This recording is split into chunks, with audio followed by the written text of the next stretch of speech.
नमस्कार, मी गणेश जाधव. जालना बातमीपत्रात आपल्या सगळ्यांचं स्वागत. या बातमीपत्राचे प्रायोजक आहेत संजीवनी मल्टी स्पेशालिटी हॉस्पिटल. आपल्या आरोग्याची संजीवनी. The skill to heal, the spirit to care. Dnyan Sanjivani foundation school. शैक्षणिक वर्ष 2026-27 साठी प्रवेश सुरू. संत मुक्ताबाई पालखी सोहळ्याच्या स्वागतासाठी जालना महापालिका सज्ज झाली आहे. वारकऱ्यांच्या सेवेसाठी प्रशासनाची जय्यत तयारी झालेली आहे. JES महाविद्यालयाच्या मैदानावर स्वच्छता, पाणी, प्रकाश आणि आरोग्य सुविधांची उभारणी अंतिम टप्प्यात आली आहे. पालखी सोहळ्यासाठी सर्व व्यवस्था पूर्वत्वाकडे गेली असल्याची माहिती नोडल अधिकारी तथा सहाय्यक आयुक्त विजय फुलंब्रीकर यांनी दिली आहे. संत मुक्ताबाई पालखी सोहळ्याच्या पार्श्वभूमीवर जालना महापालिका प्रशासनानं वारकऱ्यांच्या सेवेसाठी व्यापक तयारी पूर्ण केली आहे. 4 जुलै 2026 रोजी सायंकाळी संत मुक्ताबाई पालखीचे जालना महापालिका हद्दीत आगमन होणार असून कन्हैयानगर येथील विठ्ठल मंदिर येथे पालखीचा मुक्काम असेल. त्यानंतर 5 जुलै 2026 रोजी JES महाविद्यालयाच्या मैदानावर पारंपरिक रिंगण पालखी सोहळा पार पडणार आहे.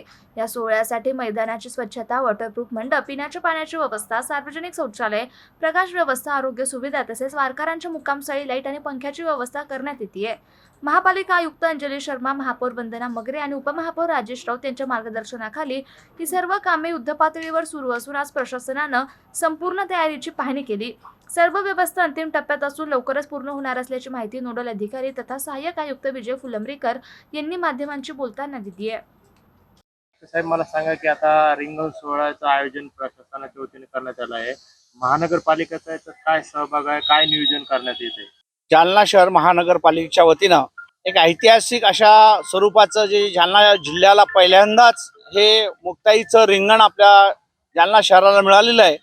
आणि प्रशासनाच्या वतीनं ज्या सूचना माननीय जिल्हाधिकारी आणि महानगरपालिकेचे आयुक्त आदरणीय अंजली शर्मा यांच्या माध्यमातून यांनी या ठिकाणी संयुक्तिक त्या ठिकाणी JS कॉलेज या ठिकाणी हा पालखी रिंगण सोहळा होणार आहे. या रिंगण सोहळ्याला संपूर्ण पालिकेच्या वतीनं या ठिकाणचं स्टेज असो, स्वागत कक्ष असो, वैद्यकीय सेवा असो, स्वच्छता असो, अशा त्यानंतर सुलभ शौचालय, आमच्या मोबाईल टॉयलेट असो, संपूर्ण सुविधा या ठिकाणी महानगरपालिकेच्या वतीने आणि महानगराचे संपूर्ण कर्मचारी, अधिकारी, यंत्रणा या ठिकाणी काम करत आहे. या ठिकाणी पालखीचा जो मार्ग आहे, ज्या ठिकाणून पालखी येणार आहे, कन्हैयानगर आणि कुटीचे बाबा या ठिकाणी त्यांची निवासाची व्यवस्था महानगरपालिकेच्या वतीनं, तसेच कन्हैयानगर येथे वॉटरप्रूफ मंडप देऊन सकाळचा नाश्ता, त्यानंतर चहा पाणी आणि JS कॉलेजमध्ये होणारे हे रिंगण, अशा स्वरूपाचा हा ऐतिहासिक सण महानगरपालिकेच्या जय्यत तयारी या ठिकाणी माननीय आयुक्त, महापौर आणि उपमहापौर यांच्या आदेशाने हा संपूर्ण कार्यक्रम या ठिकाणी प्रशासन राबवत आहे. या पहिल्या होणाऱ्या रिंगण सोहळ्याला महानगरपालिकेची संपूर्ण तयारी या ठिकाणी झालेली आहे. या ठिकाणी SDM साहेब असो, तहसीलदार साहेब असो, पोलीस प्रशासन SP साहेब असो, त्याच्यानंतर DSP कुलकर्णी साहेब असो, हे सर्व प्रकारचे आपापल्या परीने या ठिकाणी जे काही सूचना असेल त्याचं संपूर्ण पालन महानगरपालिकेच्या वतीने या ठिकाणी करण्यात येत आहे. जालना शहरातील पथदिव्यांची देखभाल, दुरुस्ती आता अधिक वेगानं सुरू आहे. महापालिकेच्या विद्युत विभागाची याबाबत आढावा बैठक संपन्न झाली. बंद, नादुरुस्त आणि पिवळे पडलेले पथदिवे दुरुस्त करण्यासाठी एजन्सीकडे जबाबदारी देण्यात आली आहे. लवकरच पथदिवा तक्रार निवारण टोल फ्री हेल्पलाईन देखील सुरू होणार आहे. जालना शहरातील पथदिव्यांची देखभाल, दुरुस्ती आणि नागरिकांना अधिक चांगली प्रकाश व्यवस्था उपलब्ध करून देण्यासाठी महापालिकेनं महत्त्वाचं पाऊल उचललं आहे. शहरातील बंद, पिवळे पडलेले तसेच नादुरुस्त पथदिव्यांच्या दुरुस्तीची जबाबदारी शासनामार्फत नियुक्त करण्यात आलेल्या BSE आणि विन्कल ग्लोबल एजन्सीकडे सोपवण्यात आली आहे. या संदर्भात आज महापालिकेच्या मुख्य सभागृहात शिक्षण आणि विद्युत विभाग सभापती भाग्यश्री जोगस यांच्या अध्यक्षतेखाली विद्युत विभागाची आढावा बैठक पार पडली. यावेळी पथदिव्यांच्या देखभाल, दुरुस्ती बरोबरच नागरिकांच्या तक्रारीचं त्वरित निवारण करण्यासाठी टोल फ्री हेल्पलाईन सुरू करण्याबाबतही सविस्तर चर्चा करण्यात आली. महानगरपालिकेच्या मुख्य सभागृहात झालेल्या बैठकीत शहरातील पथदिव्यांची सद्यस्थिती, देखभाल, दुरुस्ती आणि आगामी नियोजनाचा सविस्तर आढावा घेण्यात आला. शासनाच्या माध्यमातून नियुक्त करण्यात आलेली BSE आणि व्हिनॅकल ग्लोबल एजन्सी शहरातील बंद पडलेले, पिवळे पडलेले तसेच नादुरुस्त पथदिवे दुरुस्त करून नव्यानं कार्यान्वित करण्याचं काम करणार आहे. यासोबतच नागरिकांना पथदिव्यांबाबतच्या तक्रारी सहज नोंदवता यावा यासाठी त्यांचे जलद निवारण व्हावे यासाठी स्वतंत्र टोल फ्री हेल्पलाईन सुरू करण्यात येणार असल्याची माहिती बैठकीत देण्यात आली. त्यामुळे शहरातील प्रकाश व्यवस्थेत सुधारणा होण्यास मदत होणार असून नागरिकांनीही अधिक चांगली सेवा मिळणार आहे. या बैठकीच्या अध्यक्षस्थानी शिक्षण आणि विद्युत विभाग सभापती भाग्यश्री जोगस या होत्या. यावेळी उपसभापती वर्षा राऊत, महापालिकेचे उपायुक्त नंदा गायकवाड, संगीता गोरंट्याल, विद्युत अभियंता कोमल गावंडे तसेच महेश निकम, अमोल ठाकूर, दुर्गेश काठोटीवाले, आनंद झारखंडे आणि संबंधित अधिकारी आणि कर्मचारी उपस्थित होते. मध्ये आज सभागृहामध्ये विद्युत विभागाच्या संदर्भात काही आढावा बैठक घेण्यात आली. काय बैठक होती, काय यामध्ये विषय? आज माननीय शिक्षण व विद्युत विभाग सभापती श्रीमती जोगस मॅडम यांच्या अध्यक्षतेखाली विद्युत विभागाची बैठक पार पडली. या बैठकीमध्ये मुख्यतः आपले जे शहरातील पथदिवे आहेत तर त्या पथदिव्यांच्या देखभाल दुरुस्तीसाठी शासनाने एक एजन्सी नेमलेली आहे. त्याचं नाव आहे BSE. तर या एजन्सीचे जे इथले हे आहेत काम करणारे लोक आहेत तर त्यांनी बोलवलेलं होतं आणि त्यामध्ये त्यांना सांगण्यात आलं की तुम्ही तुमच्या जे कामाचं नियोजन आहे ते वॉर्ड वाईज आम्हाला म्हणजे सादर करा, जेणेकरून प्रत्येक सन्माननीय नगरसेवकांना त्यांच्या वॉर्डमध्ये काम कधी आहे आणि मग त्यातल्या ज्या त्रुटी आहेत किंवा जिथे लाईट बंद आहेत ते लाईटविषयी ते त्यांच्याकडून त्यांना सांगून काम करून घेऊ शकतात. तर याविषयीची आज ही बैठक होती. जालना शहरातील प्रभाग क्रमांक 10 मध्ये नागरिकांना मूलभूत सुविधा मिळत नसल्यानं नागरिक त्रस्त आहेत. शिवाय प्रभागातील नगरसेवकांचं याकडे दुर्लक्ष होत आहे. याबाबत माजी नगरसेवक विजय पवार यांनी मनपा आयुक्तांकडे यांच्याकडे तक्रार केली आहे. निवेदन दिलं तुम्ही? बघा, जशी निवडणूक झाली प्रभाग 10 मध्ये या प्रभागाचा कोणी वालीच नाही राहिलेला आहे.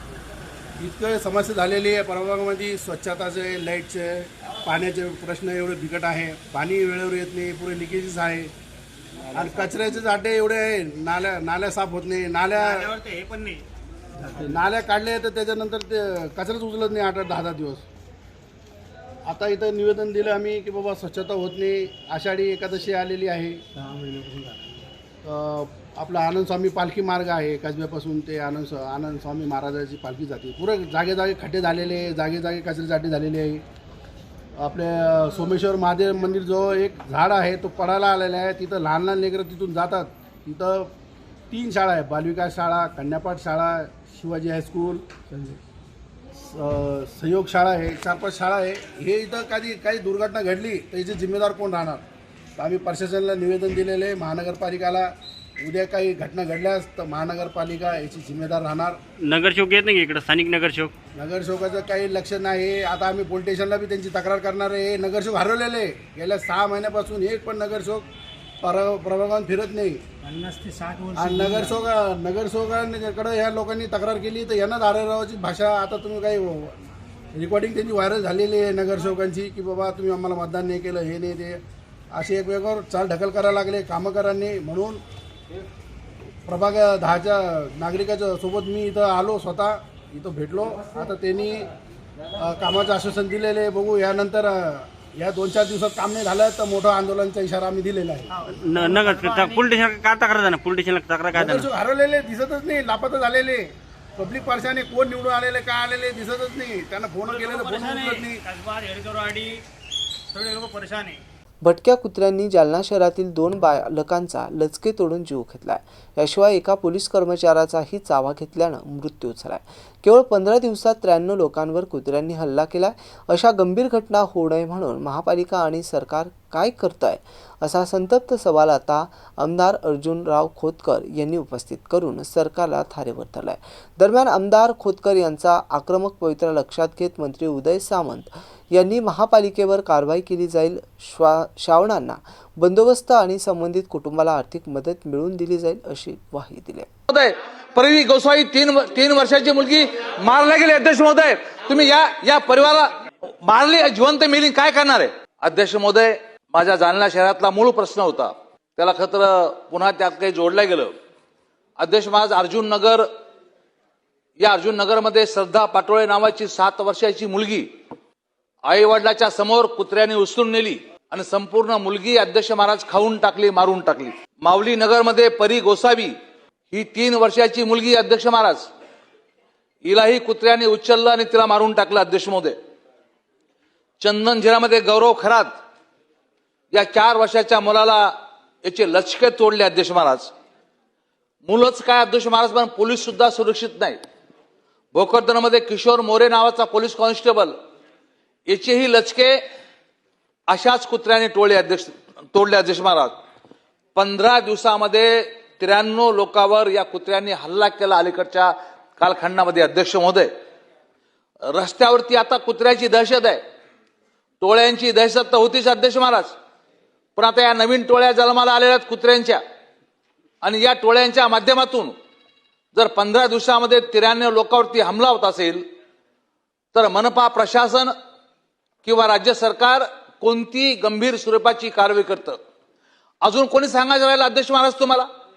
सर्वोच्च न्यायालय, या देशाचं सर्वोच्च न्यायालय तुम्हाला सांगतं की याचं निर्बीजीकरण करा, यांना शेल्टर हाऊसमध्ये ठेवा. मला धन्यवाद द्यायचे आमच्या जिल्हाधिकाऱ्याला की त्यांनी हा प्रयत्न आपल्या स्वतःच्या पातळीवर, अमिषा मित्तलने हा प्रयत्न आपल्या पातळीवर केला. आता आमच्या नवीन आयुक्त शर्मा याही यामध्ये प्रयत्न या ठिकाणी करतात. अध्यक्ष महाराज, 25 संघटनांनी निवेदन दिलेले आहेत की अशा प्रकारच्या या टोळ्या उद्ध्वस्त केल्या पाहिजे कुत्र्यांच्या. अध्यक्ष महाराज, का सरकार आणि मनपा सरकार का कमी पडतं अध्यक्ष महोदय? माझा प्रश्न असा अध्यक्ष महाराज, तातडीनं वार लेवलवर या सर्व मोकाट कुत्र्यांचा बंदोबस्त कधी केला जाईल? या टोळ्या नेस्तानाबूत केल्या जाईल का? त्यांचं निर्बीजीकरण असेल किंवा त्यांचं शेल्टरमध्ये ठेवणं असेल, यासाठी जो काय निधी मनपाला लागेल तो निधी राज्य सरकारच्या वतीनं पुरवला जाईल का? आणि कुत्र्यांचा बंदोबस्त या ठिकाणी केला जाईल का? एवढी विनंती मी आपल्या माध्यमातून सरकारला करतो आणि मुरजी भाईला सुद्धा धन्यवाद देतो की त्यांनी मला संधी दिली. जालना शहरातील गांधी चमन परिसरातील महिला रुग्णालयाच्या पाठीमागे असलेल्या जिल्हा दिव्यांग पुनर्वसन केंद्रात आज दिव्यांग बांधवांसाठी कृत्रिम पाय वितरणाचा कार्यक्रम उत्साहात पार पडला.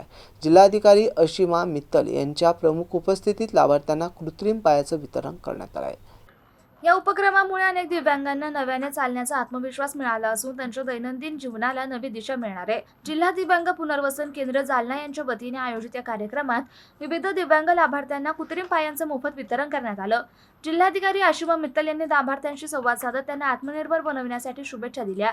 यावेळी जिल्हा दिव्यांग पुनर्वसन केंद्र व्यवस्थापन समितीचे अध्यक्ष DB सोनी, कार्यवाह राजू भालेराव, कोषाध्यक्ष स्नेहल मगरे, डॉक्टर मिताली पंडित, लेखापाल विजय देशपांडे, विजयश्री किंगरे, ज्ञानेश्वर अंभोरे, जिल्हा परिषद दिव्यांग सक्षमीकरण अधिकारी बाळासाहेब खरात, सहाय्यक दिव्यांग सक्षमीकरण अधिकारी श्री कापसे, लोकसेवा मंडळाचे रुग्णमित्र GP देशपांडे, YP वाकोडकर यांच्यासह अनेक मान्यवर उपस्थित होते. छत्रपती संभाजीनगर येथून दुचाकीवरून जालन्यात येऊन महिलांच्या गळ्यातील सोनसाखळी चोरणाऱ्या 4 आरोपींचा स्थानिक गुन्हे शाखेच्या पोलिसांनी छडा लावलाय. 4 जणांच्या या टोळीनं 3 दिवसांमध्ये 2 साखळ्या चोरल्यात आणि तिसऱ्या एका प्रकरणात त्याचा हा प्रयत्न फसलाय. याच प्रकरणात 5वा आरोपी म्हणून चोरीचे सोने विकत घेणाऱ्या एका सोनारालाही अटक करण्यात आली आहे. छत्रपती संभाजीनगर तालुक्यातील साजापूर येथील सुमित सुभाष रुपेकर वय 21 वर्ष, चैतन्य कैलास गायकवाड वय 21 वर्ष, शुभम वसंत वैद्य वय 25 वर्ष, अजय रोहिदास गांगोडे वय 26 वर्ष, राणा रांजणगाव जिल्हा छत्रपती संभाजीनगर आणि या सर्व टोळींकडून जमा करून आलेले सोने घेणार 5वा आरोपी अजय अरुण लोळगे वय 28 वर्ष, राहणार एन6 सिडको या 5ही जणांना जालन्याच्या स्थानिक गुन्हे शाखेनं अटक केली असून त्यांच्याकडून एकूण 3,70,000 रुपयाचा मुद्देमाल जप्त करण्यात आला आहे. या टोळीनं 29 जून रोजी सायंकाळी 5 वाजेच्या सुमारास जुन्या जालन्यातील महसूल कॉलनी येथे राहणाऱ्या उषा शरद अडाणे वय 39 वर्षे यांच्या गळ्यातील 1.5 तोळ्याचे सोनसाखळी हिसकावून नेली होती. हा प्रयत्न यशस्वी झाल्यानंतर त्यांनी पुन्हा दिनांक 1 जुलैला दुपारी 3:30 वाजेच्या सुमारास नवीन जालना भागात मणिकनगर येथे राहणाऱ्या संगीता गोपीकिशन लोहिया वय 58 वर्ष या स्कूटीवरून जात असताना त्यांच्या गळ्यातील देखील सोनसाखळी हिसकावण्याचा प्रयत्न केला होता. तिसरा प्रकार म्हणजे याच दिवशी 4:30 वाजता सुमारास बडी सडक वरील एका बँकेसमोर शकुंतला शिवकुमार राठी वय 65 या स्कूटीवरून जात असताना त्यांच्या गळ्यातील 1.5 तोळ्याची सोनसाखळी हिसकावून पळ काढला होता. अवघ्या 3 दिवसात सलग झालेल्या या घटनामुळे पोलिसांसमोर एक नवं आव्हान उभं होत आहे. त्यामुळे सर्व पोलीस यंत्रणा खडबडून जागी झाली आणि याचा तपास सुरू झाला.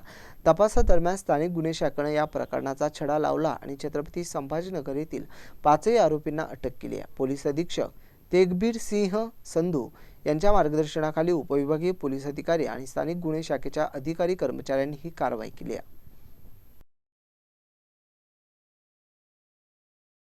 महाराष्ट्राचे माजी मुख्यमंत्री तथा हरितक्रांतीचे शिल्पकार कैलासवासी वसंतराव नाईक यांच्या जयंतीनिमित्त जिल्हा परिषद जालना यांच्या वतीनं स्वर्गवासी यशवंतराव चव्हाण सभागृहात कृषी दिन उत्साहात साजरा करण्यात आला आहे.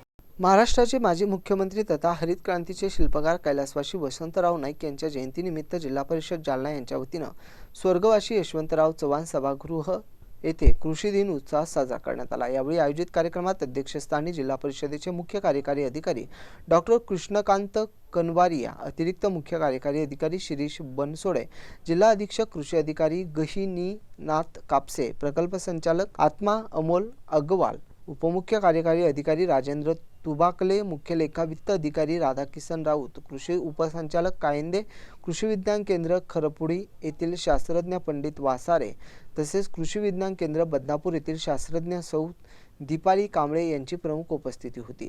सदरील कार्यक्रमात अतिरिक्त मुख्य कार्यकारी अधिकारी शिरीष बनसोडे यांच्या मार्गदर्शनाखाली कार्यक्रमाचे आयोजन करण्यात आले होते. यावेळी शेतीनिष्ठ कृषी पुरस्कार प्राप्त शेतकरी पांडुरंग डोंगरे आणि कपिल बनसोडे यांनी आपल्या शेतातील यशस्वी प्रयोगाचा अनुभव कथन केला. कार्यक्रमाच्या प्रसंगी प्रारंभी कैलासवासी वसंतराव नाईक यांच्या प्रतिमेचं पूजन आणि दीपप्रज्वलन करून कार्यक्रमाची सुरुवात करण्यात आली. त्यानंतर विविध कृषी पुरस्कार प्राप्त शेतकरी, पीक स्पर्धेतील विजेते तसेच शेती क्षेत्रात उल्लेखनीय कार्य करणाऱ्या शेतकऱ्यांचा प्रतिनिधिक स्वरूपात सत्कार करण्यात आला. कार्यक्रमास जिल्ह्यातील प्रगतशील शेतकरी, विविध पुरस्कार प्राप्त शेतकरी, पीक स्पर्धेतील विजेते शेतकरी, उत्पादक कंपन्यांचे सभासद तसेच मोठ्या संख्येने शेतकरी उपस्थित होते. कार्यक्रमाचे प्रास्ताविक कृषी विकास अधिकारी PB बनसावडे यांनी केलं तर आभार प्रदर्शन कृषी अधिकारी अजय सहाणे यांनी केले. याबरोबरचे बातमीपत्र संपलं. पुन्हा भेटूया बातमीपत्राच्या पुढील भागात. तोपर्यंत पाहत राहा MC न्यूज. नमस्कार.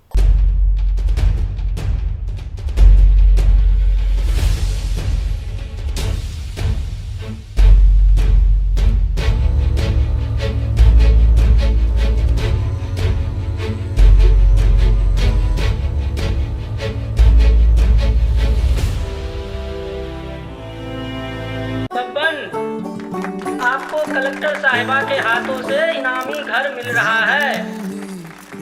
आपका घर बहुत सुंदर होगा ना? अरे नहीं बेटा, हम तो बहुत छोटे आदमी हैं। चाचू डोंट वरी, मैं बड़ी होकर आपके लिए और सबके लिए मजबूत और सुंदर घर बना के दूंगी. कालिका सरिया लाना मत भूलना. कालिका TMT सरिया कंक्रीट से करे मजबूत जोड़ और भूकंप, संग, आग से लड़कर घर को दे दीर्घायु.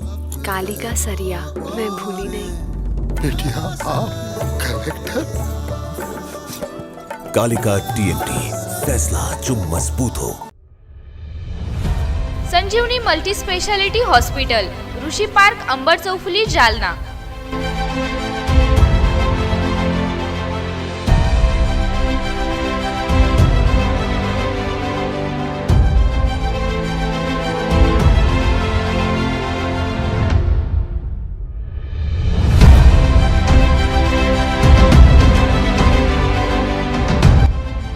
महात्मा ज्योतिबा फुले जन आरोग्य योजना आणि प्रधानमंत्री जन आरोग्य आयुष्मान भारत योजना उपलब्ध. मेडिसिन विभाग, बालरोग विभाग, स्त्रीरोग विभाग, अस्थिरोग विभाग, सर्जरी विभाग, नाक कान घसा विभाग आणि पॅथॉलॉजी विभागात काम करणारी तज्ञ डॉक्टरांची टीम. उपलब्ध सुविधा ICU, NICU, जालना शहरातील अद्ययावत Ultima of 100 with stent boost cath lab. Modular operation theatre, dialysis विभाग, cardiac care unit CCU, angiography सुविधा, एंजिओप्लास्टी सुविधा, 24 तास अत्यावश्यक सेवा आणि कार्डियक ॲम्ब्युलन्स उपलब्ध. महाराष्ट्र पोलीस कुटुंब आरोग्य योजनेसह सर्व आरोग्य विमा कंपन्यांचे कॅशलेस उपचार. संजीवनी मल्टी स्पेशालिटी हॉस्पिटल, आपल्या आरोग्याची संजीवनी.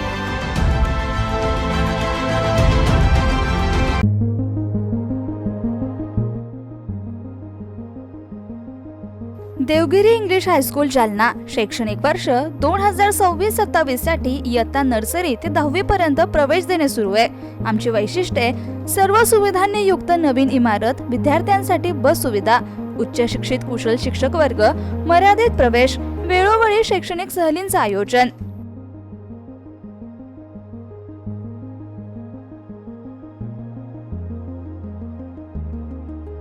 देवगिरी इंग्लिश हायस्कूल, गायत्री लॉन्सच्या पाठीमागे, अंबड चौफुली, जालना. संपर्क क्रमांक 9371261777 आणि 9623756132. आजच तुमचा प्रवेश निश्चित करा.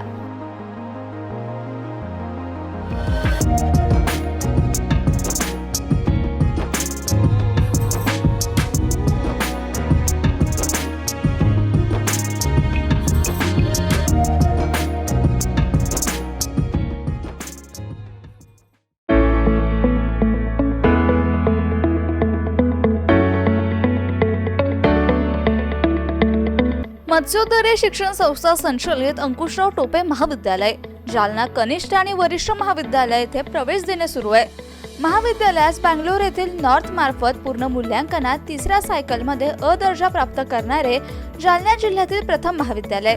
तसेच डॉक्टर बाबासाहेब आंबेडकर मराठवाडा विद्यापीठाच्या शैक्षणिक अंकेक्षणात अ दर्जा प्राप्त केला असून आयएसओ प्रमाणे 2026-27 प्रमाणे नॅक ओरिएंटेड निसर्गरम्य वातावरणातील महाविद्यालयात आपला प्रवेश आजच निश्चित करा. कनिष्ठ महाविद्यालयात कला, वाणिज्य, विज्ञान आणि HSC व्हॅकेशनल साठी 11वी आणि 12वी वर्गात प्रवेश देणे सुरू आहे. विज्ञान शाखेसाठी रॉक सायन्स, इलेक्ट्रॉनिक विषयांची विशेष उपलब्धता. 11वी आणि 12वी साठी व्यवसायभूमिक courses, accounting, financial and office management, marketing and detail management, logistic material management यासाठी विशेष प्रवेश देणे सुरू. वरिष्ठ महाविद्यालयात BA, BCom, BSc, BCA या वर्गातून नवीन शैक्षणिक धोरणानुसार प्रवेश देणे सुरू आहे. BA या प्रथम वर्ष प्रवेशासाठी उपलब्ध विभाग. MA यासाठी उपलब्ध विषय आहे मराठी, हिंदी, इंग्रजी, भूगोल, मानसशास्त्र, इतिहास, समाजशास्त्र, राज्यशास्त्र, लोकप्रशासन आणि अर्थशास्त्र. MCom, MSc संगणकशास्त्रामध्ये प्रवेश देणे सुरू आहे. PhD साठी उपलब्ध संशोधन केंद्र, संशोधन विषय इंग्रजी, भूगोल, मानसशास्त्र, इतिहास, समाजशास्त्र, मराठी, हिंदी, वाणिज्य, लोकप्रशासन, अर्थशास्त्र. विद्यार्थ्यांच्या व्यक्तिमत्व विकासासाठी महाविद्यालयातर्फे विशेष प्रयत्न. क्रीडापटूंसाठी विशेष क्रीडा सुविधा, संगणकीकृत ग्रंथालय, मुलींसाठी स्वतंत्र वसतिगृह, विविध स्पर्धा परीक्षांची तयारी. क्रीडा विभागाद्वारे मिलिटरी आणि पोलीस प्रशिक्षण, नीट, JEE, CET परीक्षेची तयारी, सुसज्ज सांस्कृतिक विभाग, विविध शैक्षणिक उपक्रम आणि नियमित तासिका. आमचा पत्ता मोतीबाग, रेल्वे ओव्हरब्रिज जवळ, जुना जालना. प्रवेश माहितीसाठी संपर्क उपप्राचार्य डॉक्टर संजय पाटील 8275515692, उपप्राचार्य प्राध्यापक पांडुरंग खोजे 942168 8568, प्राचार्य डॉक्टर दादासाहेब गजहंस 878811 9761. अंकुशराव टोपे महाविद्यालय जालना. प्रवेशासाठी आजच संपर्क करा.